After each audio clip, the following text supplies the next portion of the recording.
मुस्तफ़ा अदीब होंगे लेबनान के वज़ीर आज़म। साबिक वज़ीर आज़म और फ्यूचर मूवमेंट के सरबराह साद अल हरीरी ने हिजबुल्लाह और प्रोग्रेसिव सोशलिस्ट पार्टी से सलाह मशवरे के बाद मुस्तफ़ा अदीब का नॉमिनेट किया है।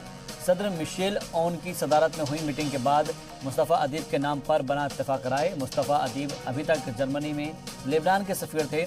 वाज़ेह हो कि लेबनानी कानून के मुताबिक मुल्क में वज़ीर आज़म का ओहदा सुन्नी फ़िरक़े से ताल्लुक़ रखने वाली जमात को जाता है।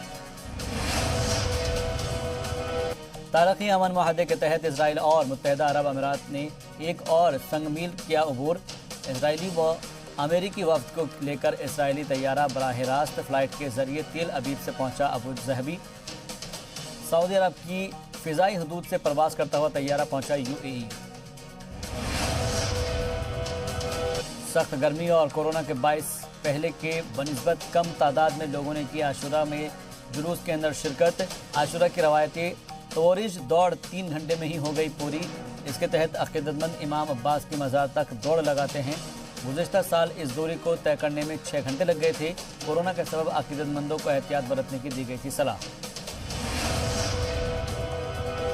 एक माह के दौरान फ्रांस के सदर इमैनुअल मैक्रों आज दूसरी दफ़ा पहुंच रहे हैं लेबनान। गुज़िश्ता 4 अगस्त को भी मैक्रों ने किया था लेबनान का दौरा। बेरूत धमाके के बाद से वो पहले लीडर थे जिसने लेबनान का सफ़र किया था। मशहूर लेबनानी सिंगर फ़ायरोज़ करेंगी मैक्रों से सबसे पहले मुलाकात। 84 साल सिंगर को लेबनान समेत आलम अरब में सकाफती आयकन माना जाता है।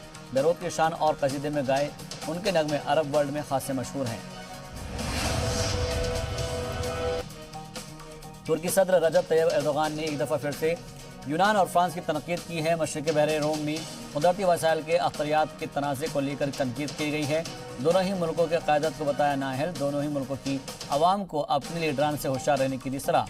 विक्ट्री डे के मौके पर फौजियों से खिताब करते हुए एर्दोगान ने पूछा, क्या यूनान और फ्रांस की आवाम को इस बात का एहसास है कि वो हुकूमत के इस फैसले को इस पर क्या असर पड़ेगा।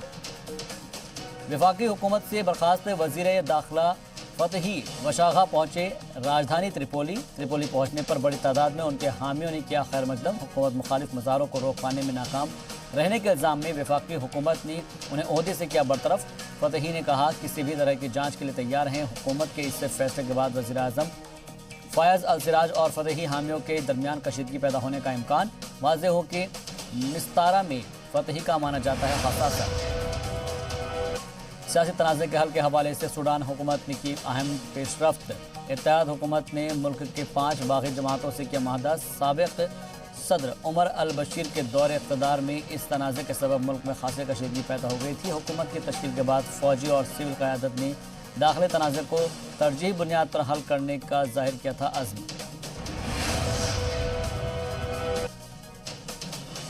नॉर्वे की राजधानी ओस्लो में शिद्दत पसंदों ने सड़कों पर मचाया कोहराम। जमकर की तोड़फोड़। मुजाहिरीन ने पार्लियामेंट के बाहर इकट्ठा होकर इस्लाम पसंद तहरीक के खिलाफ किया मुजाहरा। मुजाहरे के खिलाफ दूसरे ग्रुप ने भी किया एहतजाज, जिसके बाद दोनों ग्रुप के बीच शुरू हो गया तसादुम। बेलारूस में चल रहे हुकूमत मुखालिफ मुजाहरों को रोकने के लिए फ़ौज को किया गया तैनात। गुज़िश्ता दिनों भी हज़ारों ख़वातीन ने हुकूमत मुखालिफ एहतजाज में लिया था हिस्सा। बेलारूस में सदारती इंतखाब के बाद से ही जारी है एहतजाज। हिज़्ब इख्तिलाफ का इल्ज़ाम है कि सदारती इंतखाबात में बड़े पैमाने पर हुई थी धांधली।